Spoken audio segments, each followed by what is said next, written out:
the 9th, 2011. And the title of this show was originally going to be How You Get Rich in Real Estate. You know, everyone wants to get rich. Everyone wants to have a lot of money. I've liked that for a long time. And that's what I set out to do. That's what I continue to do. And that's what I strive to do, is to create a passive residual income for myself and my companies so we can just... I can have the lifestyle that I want. And again, I don't live like a rock star. I live very modestly, but I like to have that freedom to do as I choose. I like to if I want to work all night and sleep all day, I can do that. So anyway, that's what it's about for me. It's not about having millions of dollars or whatever. It's about answering to myself. You know, I make the decisions. The decisions I make affect me, and they affect me only. I don't have people's lives in my hands. You know, I'm not making, $300 an hour, but I have, someone's life in my hand. Typically, the work that I do, the things that I'm involved in, it doesn't affect people's actual lives. I mean, their lives are not literally in my hands, and that just freaks me out. And we kind of talk about in today's show the career path that the fellow landlord, and actually a good friend of mine, has taken. He is in medicine, and the career path he has chosen versus what I have chosen. And he is a real estate investor. He's now getting into the game, and he discusses the differences between a person that is involved in medicine, that's chosen medicine as their career path, versus someone like myself that has chosen something a lot different. And I'm not saying that one's better than the other. That's definitely not the case. Everyone has to choose their own way in life, and I chose something totally different than he has. But anyway, enough of that. I think you will enjoy today's show. It's very interesting. It's the whole rich dad, poor dad paradigm. And if you haven't read the Rich Dad, Poor Dad book, I strongly urge you to do so. It's very enlightening. It is very enlightening. Furthermore, our forums are now open. Feel free to post, answer questions. It's an open forum. You need to verify your address, however, but that shouldn't be a problem. I get a lot of questions on YouTube, on our YouTube channel. It's very odd. But anyway, I would like to have in our podcast, I'm going to start having a session where we actually answer the questions that I get on our YouTube channel. And a lot of times it's from younger people, in their early 20s, mid-20s, asking questions about real estate. Kind of like the same situation that I was in back, a long time ago. I remember myself asking questions on forums. We didn't have YouTube back then and so on, but I remember myself asking questions on real estate forums and the like. And I encourage you to post on our forums if you have any questions. You'll get a better answer, or not a better answer, but you'll get a quicker answer. I pay more attention to our own website than I do on YouTube. I mainly upload to YouTube and don't check the mail there very often. So we had an influx of questions on there that I need to, answer. But anyway, also be sure to join our email list. For signing up to our email list, you'll get a free ebook discussing foreclosure investing and tax liens. It's 52 pages, chock full of information. So again, you get that free with your email address, or you can pay us $37 and you don't have to list your email address. But it is for sale, and it's also for free at the same time.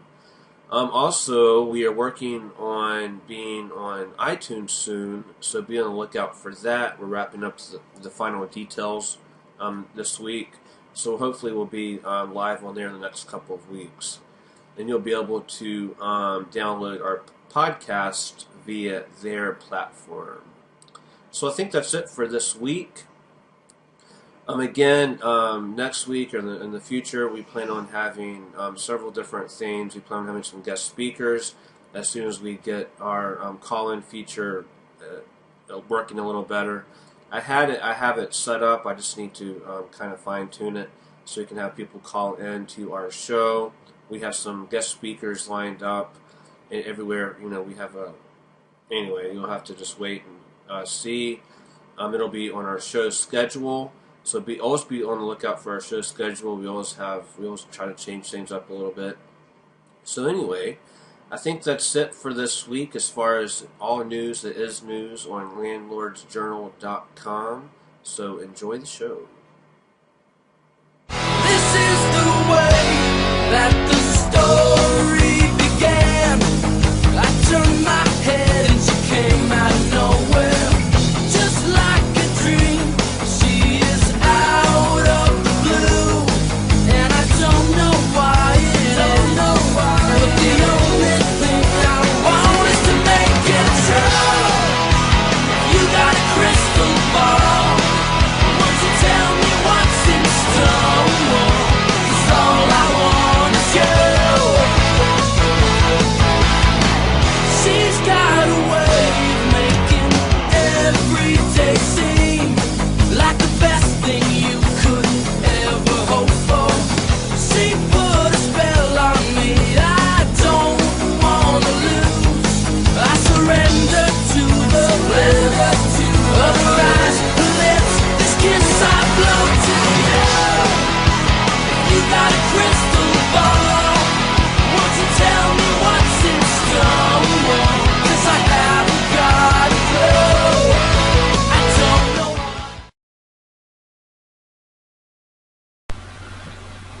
Hello, America. We're going to talk about something that we are still trying to figure out ourselves. How to get rich in real estate.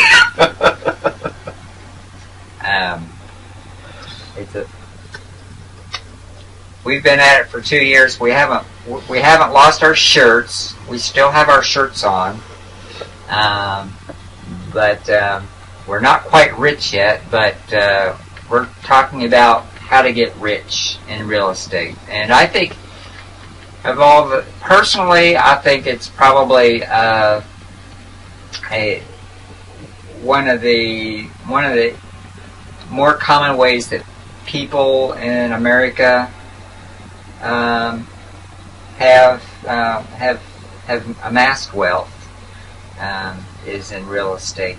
That it is a sound way to become wealthy, and I'm excited to be in real estate.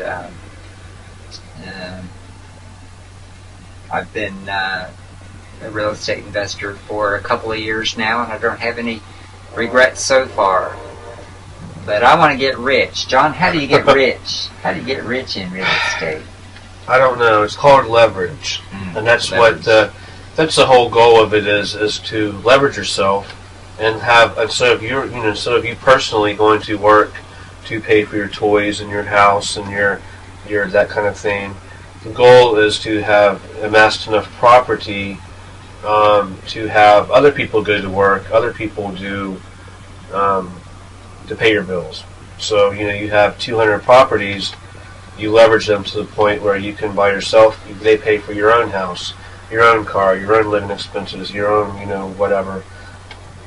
And it's not a get rich quick thing. There are ways to amass a lot of money in real estate quickly, but that's not our approach right now.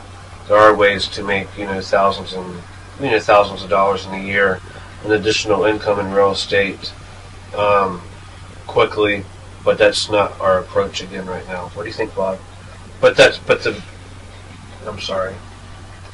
A lot of people were able to make rich money quickly in real estate during the inflation of the real estate bubble.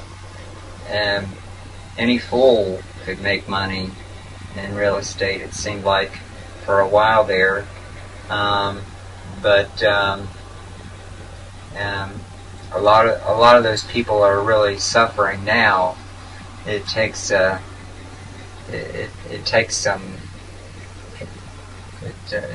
smarts to be able to make money when there isn't the big real estate bubble that was going on a couple of years ago, seems to me. What do you think, Bob? I think we have to define what rich means. I think that's the first thing. Rich to me is not having, to me personally, you want to answer first or you want me to? You go ahead. I'm sorry. Rich to me is not having to go to work to pay for, to live modest, to live in a nice home, to pay for the things that you enjoy doing, not actually having to work, not having to answer to a person, a 9-to-5 job. Have a job. Have a job. Yeah. That's what rich to me is. Not rich to me is not, having millions and millions of dollars and having a jet, having a $1 million house or all that kind of thing. Rich to me is not having to sell my time. Right. That's what I think. That's how we've defined rich. Not having, like you said, not having to sell our time, trade in time for dollars. We could be in Egypt. What is that? That's my phone. That's your phone? Oh. I thought it was our recorder. I did too. I thought it was telling me something. But anyway, rich to me is not having, like you said, trade in time for dollars, and we could be in Egypt, for example, and be making money. We could be in Berlin, we could be in Europe, we could be in Florida, and we're still making money and still living the way we want to live. And none of us live the crazy life or the La Vida Loca or anything like that, but that's what rich to me is. Rich to me is enables us to have options. We have an option to do something, whereas if you don't have the money, you're forced into doing something. Excuse me. You're forced into going into work every day to pay for your $1 million house or your $700,000 house. You have to do that in order to pay for that, and your wife and your 3 kids. And if you invest in real estate and you do it properly and you do it the smart way and you do it the slow way, then you can do that. And especially if you're young, you're 18, 20 years old, you have a real advantage. And that's a topic for another show. But that's what rich to me is. What is it to you, Bob? I think mine's just a little bit different. I think I think that's a good definition. I think that not having to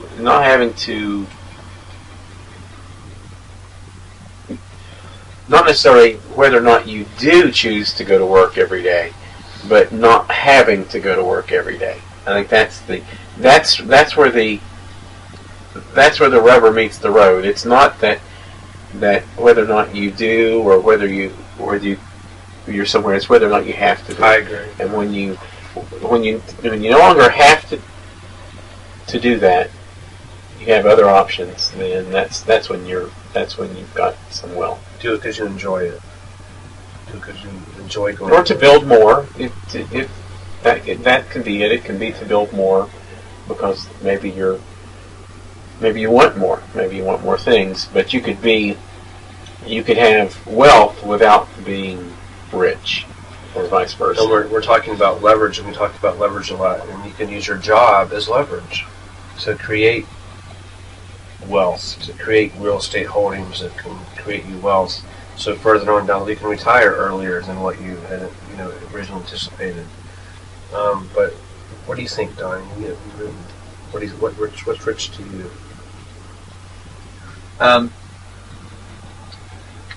What is rich to me is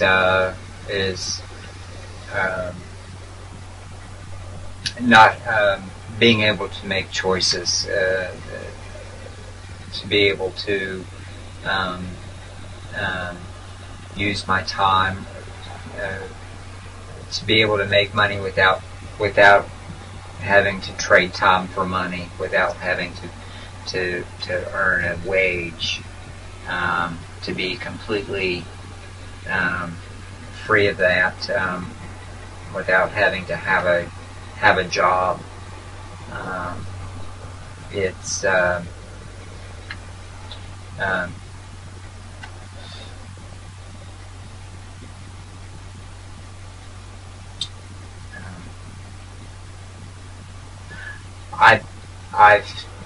I don't feel that I could make,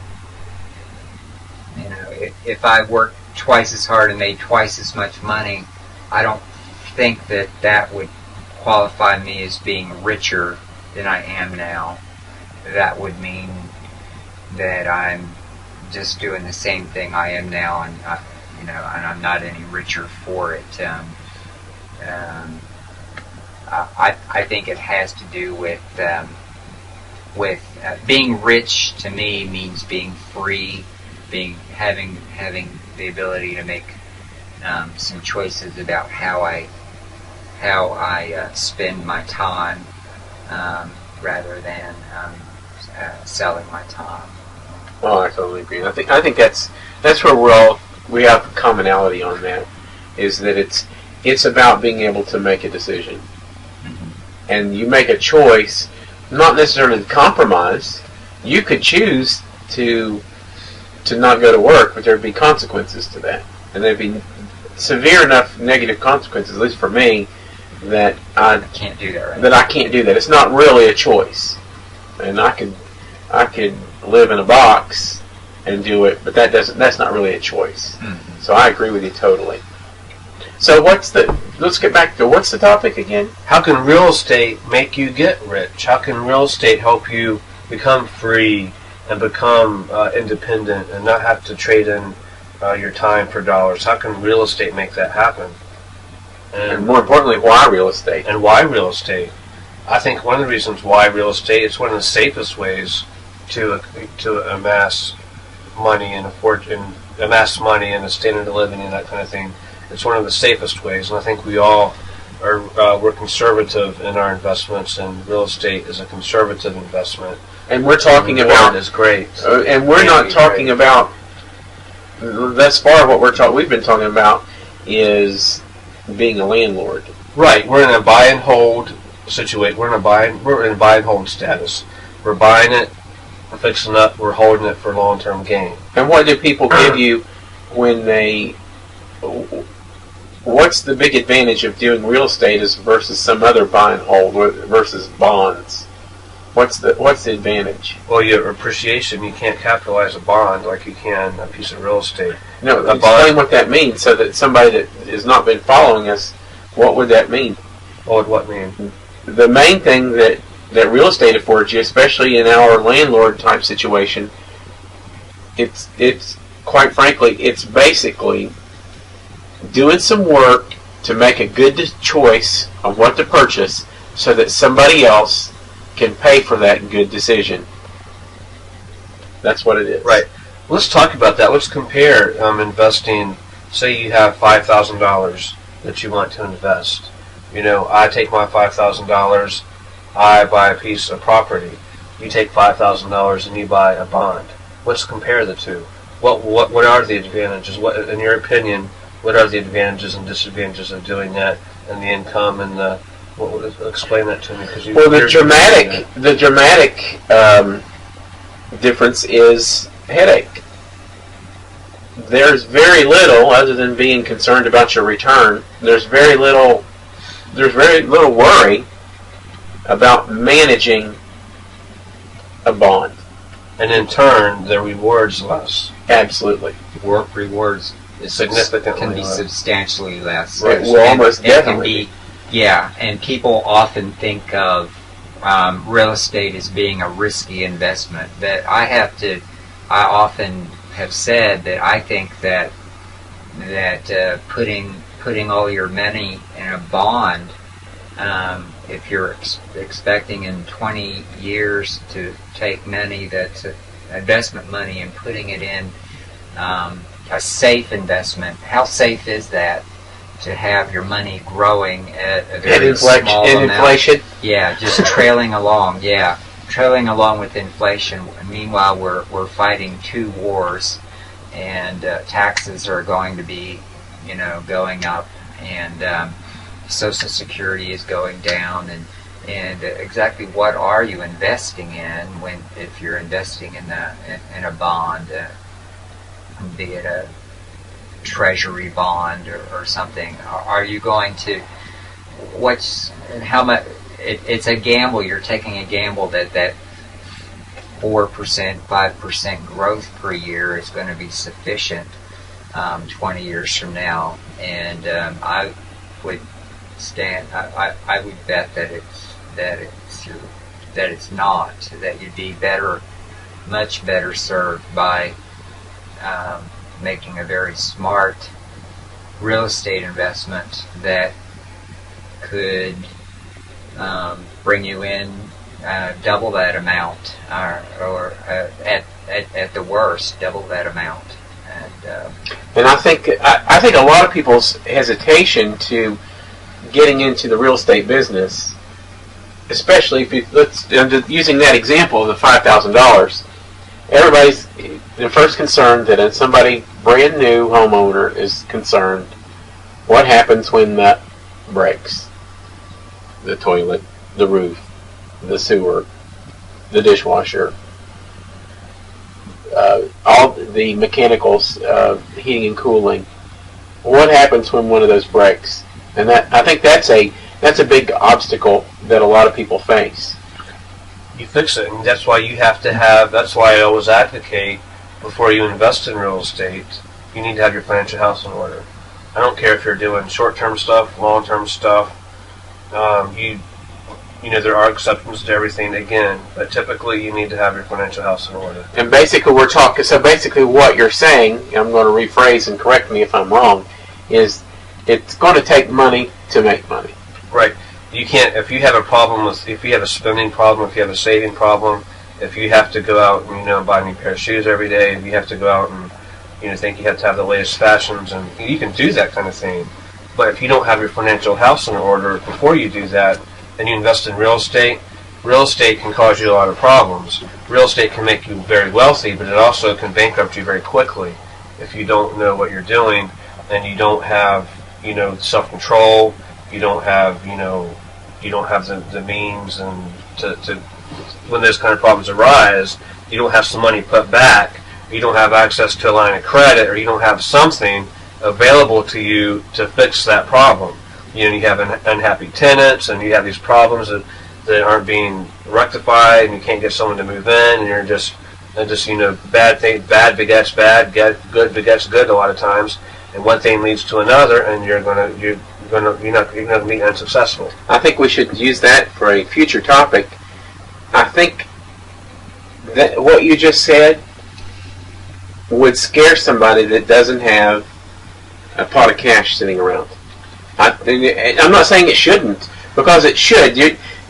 I see a lot of people think that they get $5,000 and they open a business and they spend $4,000 on a sign, and then they end up closing their business because they didn't plan well. And I'm not saying have a pot of cash available. I know, but what I'm saying, what I'm trying to communicate to you is that we should use that as a future topic for discussion, so that we can illustrate to someone how you can take a finite, limited amount of, I'm talking about working stiff out here that's working every day for $13 an hour. How can you get ahead and invest in real estate? And I think that's something that we should use as a future topic. Where it's getting off what we're talking about. That's the reason I'm wanting to say that for the future. You can speak to that because that was your journey. It was, and you can make $13 an hour and invest in real estate, and then shed your $13 an hour job and become a successful real estate person that owns hundreds of properties, or not I don't, but that owns, and has options and all that kind of thing. I mean, you can pretty much start anywhere. And build yourself up to that level of wealth. I mean, it takes it up here. I mean, you don't have to have a master's degree. You don't have to have a PhD. You don't have to have any kind of education. You just have to have a willingness to learn. I mean, you could do it all online now. I mean, you don't have to have. I'm not saying you need it. I'm not saying you shouldn't go to school, because you should. A formal education gives you things that nothing ever will, and no one can ever take that away from you. You need, the more understanding you have of accounting and critical thinking and all the kinds of things that college education will give you, and the social aspects of it, that's very important, and you need to do that, right out of the gate, and you need to keep your mind open to a lot of things. And I advocate educating yourself in all areas. but you can start pretty much anywhere. If I was going to get an education right now, a lot of people, you hear a lot of people becoming nurses and things like that. They're spending $20,000 or $30,000 to become a nurse. Personally, I would take that money and go get me a simple business degree. A simple, learn the basics of accounting and economics and marketing. Marketing's a big thing. Marketing's very important in real estate business. Now we'll learn the fundamentals of marketing, accounting, and economics, and learn the fundamentals of it. And then, start your real estate career, line yourself up with attorneys, and if I wanted an advanced degree, I would go to law school. I would learn all I can about the law and how to use it to my advantage. I'd get a business degree and a law degree. That's what I would do. I mean, that's what that you could leverage that. You could leverage that quicker than you could a nursing degree, for example. Perhaps there's a lot of people that use that have used those kinds of things as a way to build income in order to do. I mean, typically, if you're going to get a nursing degree, you're not interested in real estate. You're not going. It's an afterthought. You might already be a nurse and think, oh, I'm going to invest in, or already be a teacher, and I'm going to invest in real estate so I can retire earlier or whatever. But typically, you don't go into that thinking, oh, I'm going to be a nurse. I'm going to leverage, which you can. I'm not saying you can't, because God knows you can. But you still need to educate yourself in marketing. There's a lot of ins and outs of marketing that that you can't get just by being a nurse. I mean, nursing students don't take marketing. In school, I don't think they do. Do they? Maybe they do, but typically they don't. Marketing's a big thing, and in real estate, in business in general, marketing's a big thing in business, and that's a big deal. Marketing, psychology. There's take industrial psychology. That's a big thing. People make fun of me a lot of times, but the way certain colors are in a room affects your mood. The way the furniture is laid out in a room affects your mood and decisions you make, and all that comes into play. So, I mean, me personally, if I was thinking ahead, if I wanted to, be a successful multi-millionaire that wanted to be independent and do my own thing and not trade in time for dollars, or dollars for time or whatever, my course of action would be business degree, master's, maybe law school. Do that, because that kind of career will enable you not to trade in your time for dollars. That will typically give you the education that you need, the tools that you need to not have to do that. If you're going into nursing, leverage your time. You can leverage your time. I can really speak to this from my personal experience, because I'm a physician. I'm an internal medicine physician, and I've been in medical practice full time since 1992. So what is that? That's coming up on 18 years, 20? What is it? 18 years. Coming up on 19 next year. I didn't have any. When I started out in school, I had to pay for all of it myself. I didn't have any financial foundation to start out with. I paid all of my education with loans, and I graduated medical school in 1989, and I remember I had my exit interview with the financial aid department, and my total bill from freshman year in college through I went full time straight through, and I left with about an $80,000 bill for my education, and then I paid on that. It took me 15 years to pay that off, and so now what I got out of that was the ability to make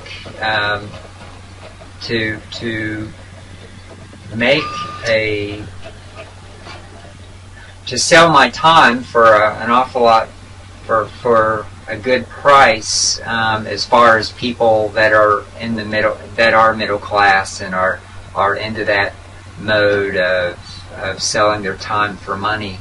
I have a profession that I'm able to sell my time for about as much money as any one person is able to in the big scheme of things. Granted, there are some people that can sell their time for double what I do, but most people that make more money than me are not selling their time for the money. They're not. In medicine, what do? I am not able to delegate anything that I do. I am the major bottleneck in my medical practice.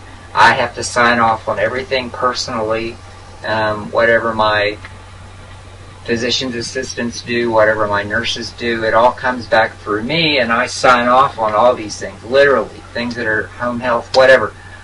I am not able, realistically, to delegate any percent of my money-making capacity in medicine. I do it all. It all comes back. There is an aliquot of time that I spend for every amount of money that I exact in my profession. Now, did I go into medicine solely for making money? No, and it's really a rewarding thing for other reasons than making money. But it is not. It is very very much a middle class paradigm. Being a medical doctor. All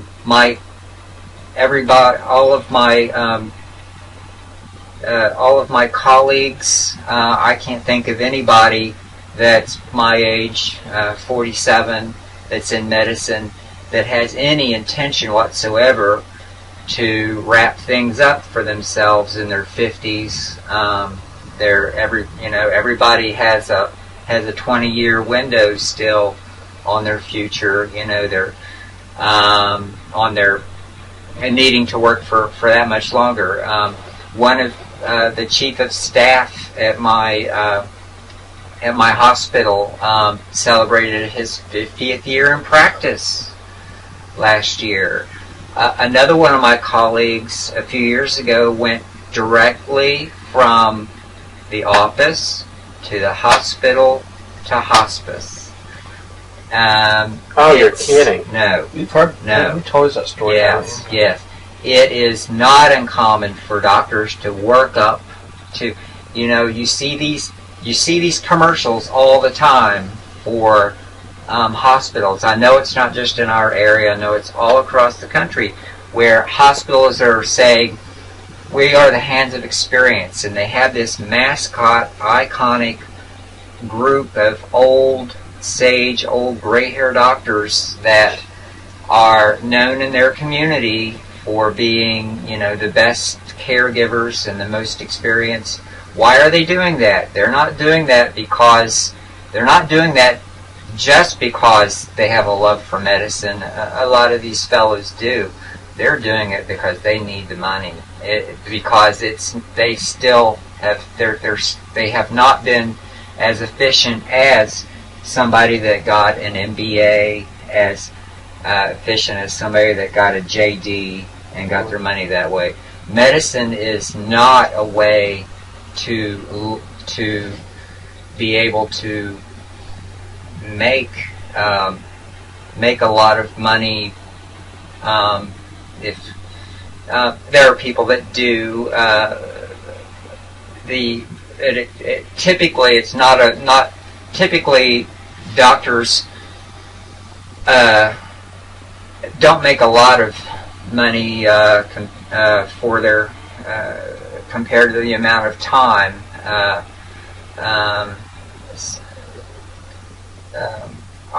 A successful person in real estate that makes the same amount of money that I make as a successful person in internal medicine, My opinion is they spend far less time, and they have far less liability. That's a Right. whole other topic. Right. There's far less risk and liability in what they do. You don't have someone's life on the line. You don't have someone's life on the line if you mess up. Someone's life's on the line. Whereas if you mess up a real estate transaction or a business transaction, I mean, typically, Yeah, it's not someone's yeah. life. And that's a whole other thing too. My malpractice insurance, the overhead in medicine is pretty enormous, and my reimbursements are going down rather than up. All doctors are on the Medicare dole, and that reimbursement is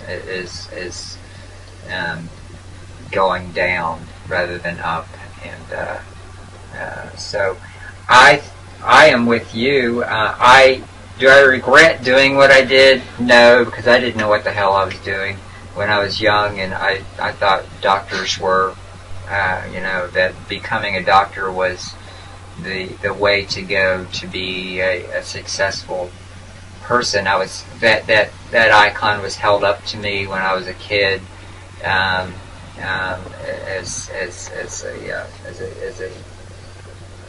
being a successful person. I don't regret that I've done it, but I wish that, but believe me, I don't want to. I want to make some changes so I can have more time than I foresee if I just kept doing what I'm doing now. Doing the medicine, planning on retiring on my medical practice is not nearly as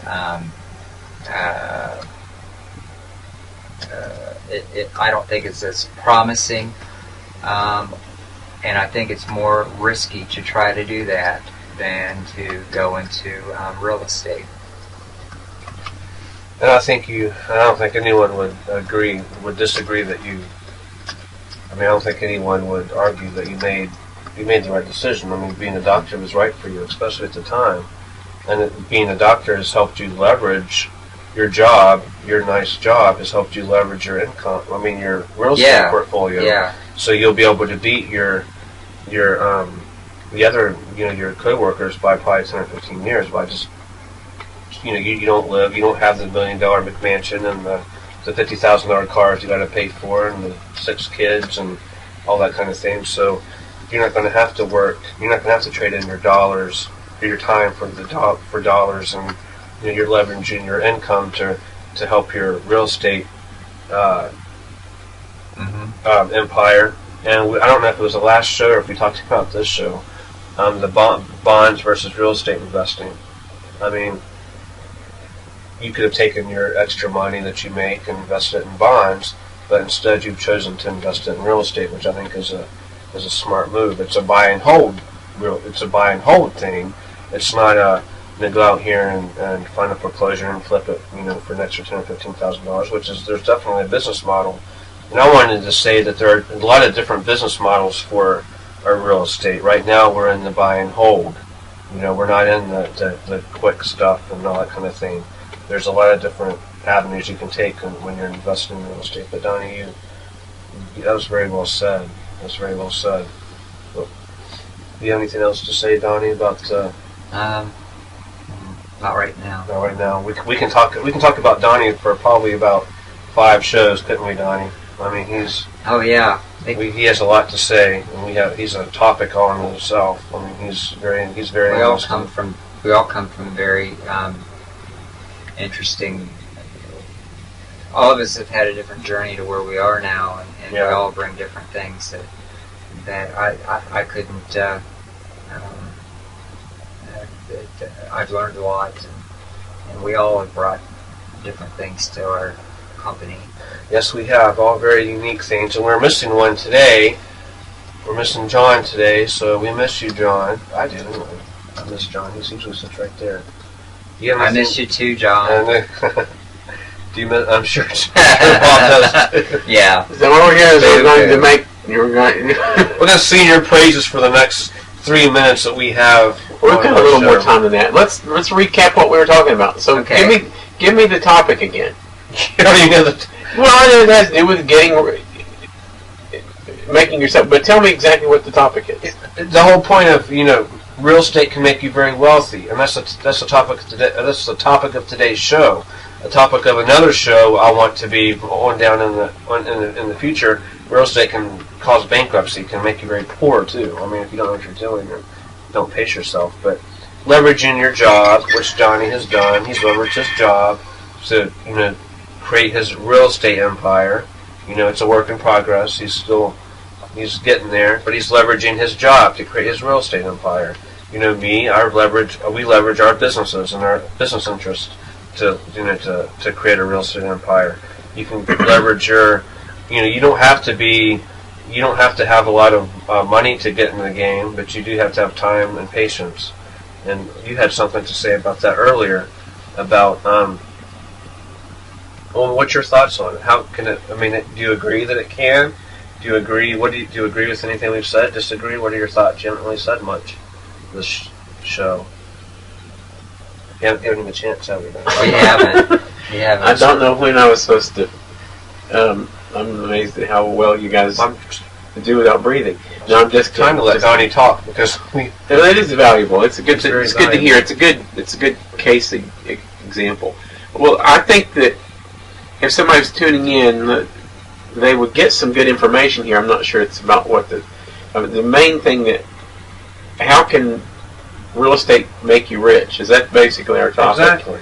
And the way it makes you rich, there's two ways that real estate can make you rich, as I see it, is by appreciation or having somebody, which means that you buy something at a certain value, and it's basically prospecting. You say, I buy it at this value, I expect to be able to sell it at this value, and then whatever's in between is your profit.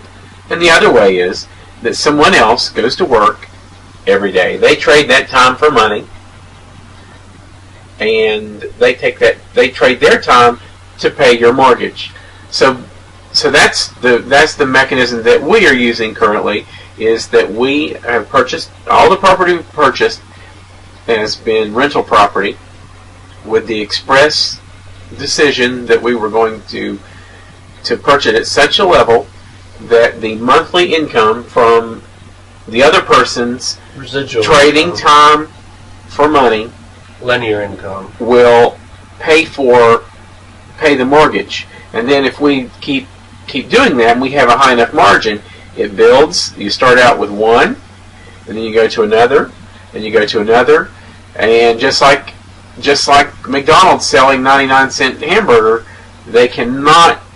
it doesn't work on one single thing. And what you do is you keep leveraging, you keep increasing the amount of money that you're making until you get to the point where you can say, I've got enough comfort level here that I can trade my job for all these it's basically the multi-level marketing almost, for all these people that are making these payments for you. Then you have the opportunity to decide whether or not you're going to work. They don't have the opportunity to do that because they have an obligation to pay the rent. And so somebody might choose not to go to work today or tomorrow or for a week, but they can't continually do that. If you have it spread out among enough tenants, then you can be in a situation where you don't have to make the decision. Individuals can make decisions, but overall, on average, they are going to work every day to pay the bills that we have accumulated. Right, in its simplest sense, real estate, in a matter of 15 years, because you talked about, they're retiring in 15 years, a lot of guys are in the 15 or 20-year plan. If you, in its simplest sense, at the end of 15 years, you could have 100 properties worth $1 million, bringing in $10,000 a month at the end of 15 years, and they're paid off. Not only after the end of the 15 years, you have $1 million worth of property that you can leverage in addition, to buy more property, to maintain your lifestyle, to buy a condo in Florida, to go on vacation or whatever. You're not having to pay that money back yourself. Your tenants are.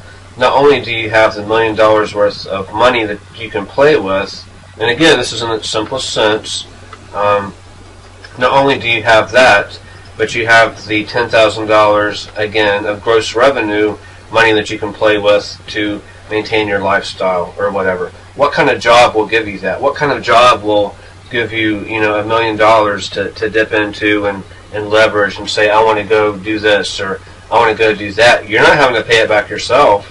Your tenants that are paying their rent are paying that loan off. So it's like me borrowing money from Donnie. I'll borrow money from him all day long, but someone else is paying it back. So I'll borrow money from him all day long. And as long as he has it, I want to borrow $1,000, to go do whatever. Someone else is paying it back. I don't have to pay it back. I'm not having to go to work every day to pay Donnie back. Someone else is. So I'll borrow money from him all day long to do that every week and every week and every week and every week. What I do with that money is up to me. I could go out and buy me a fancy car. I can go out and buy me a fancy house. That's up to you. What you do with it is up to you.